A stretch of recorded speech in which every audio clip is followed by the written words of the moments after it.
नमस्कार. श्री स्वामी समर्थ सर्वांना. आता जून महिना अर्धा झाला आहे असंही वाटत नाही, कारण 10 वाजतासुद्धा उन्हाळ्यातल्या मे महिन्यासारखं ऊन लागायला लागलं आहे. आणि पाऊस तर कधी पडतो काय माहिती. यावर्षी पावसानं खरंच खूप उशीर केला आहे. सर्व गोष्टी आवरल्या आणि व्हिडिओला सुरुवात केली. सकाळी रोजची नित्यनेमाची देवपूजा करायला सुरुवात केली आणि त्यातून आज गुरुवार होता, त्यामुळं थोडं लवकर उठून देवपूजेला सुरुवात केली, कारण शाळेचंही आवरायचं होतं आणि सर्वांचा डबाही करायचा होता. मी जरी देवपूजा करत असले तरी बाकीच्यांना त्याचा त्रास होणार नाही याची मी काळजी घेऊनच या गोष्टी करते, कारण आपल्याला या गोष्टी आवडतात तसं इतरांनाही आवडतील असं मला वाटत नाही. त्यामुळं मी लवकर देवपूजा करून घेऊन नंतर माझी सर्व घरातली कामं करत असते. आणि सकाळी खरंच लवकर उठल्यानंतर आपल्याला आपली आवडीची कामं करायला वेळही पुरतो आणि सर्व कामंही आपण व्यवस्थित करू शकतो. त्यामुळे आपल्याला थोडा त्रास होतो, परंतु सकाळी घरातली कामंसुद्धा नियोजन करून केली तर वेळेवर होतात. परंतु एखादे कोण घरी आले असेल तर आपलं नियोजनही थोडं इकडं तिकडं होतं. पण लवकर उठल्यानंतर खरंच होतं आपलं सर्व काम व्यवस्थित आणि आपली चिडचिडही होत नाही.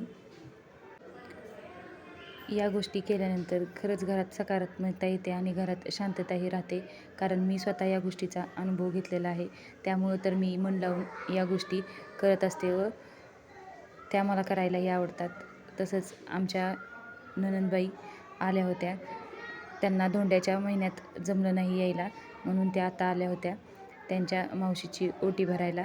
म्हणून त्यांनी आम्हालाही भाऊजायांना साड्या घेऊन आल्या होत्या.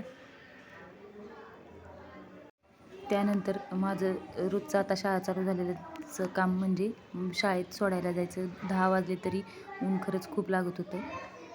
आमच्या नणंदबाईंना जेवण करून नंतर त्यांना वाटं लावल्यानंतर पुन्हा मी हे आईकडून आणलेली फुलं ती 8 दिवस झाले तरी मी व्यवस्थित ठेवली होती जपून. रोज मी त्यातील थोडी थोडी फुलं काढून त्याचा गजरा करत होते. मला खरंच गजरा खूप आवडतो, म्हणून मी आईकडून येताना ही फुलं घेऊन आले होते.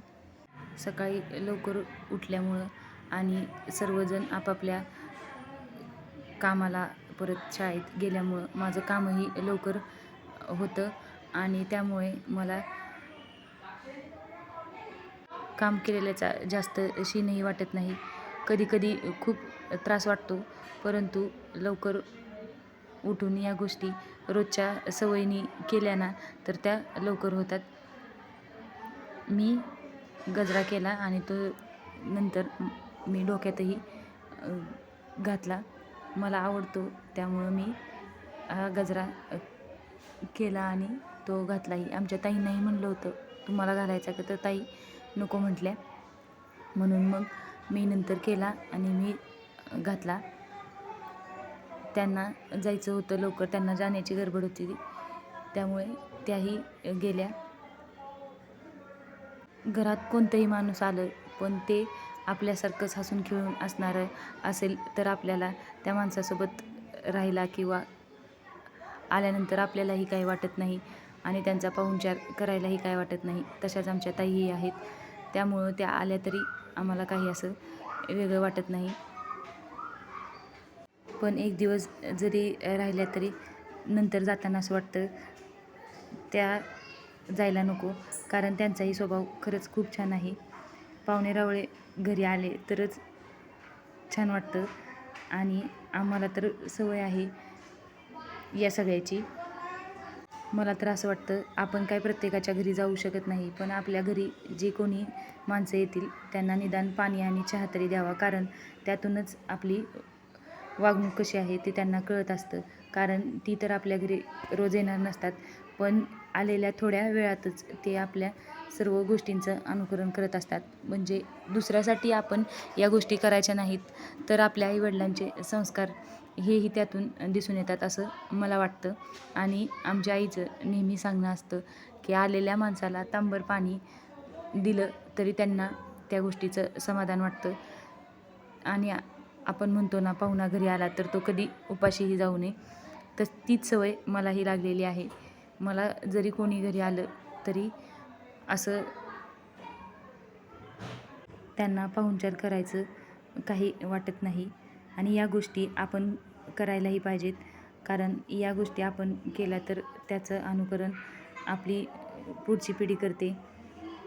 आणि तसंच असतं ते, कारण आईच्या सांगण्यानुसार किंवा वागण्यानुसार मी करते तेच माझ्या मुलीही करतील असं मला वाटतं. म्हणून मी या गोष्टी खरं तर करत असते, कोणासाठी म्हणून नाही, माझ्या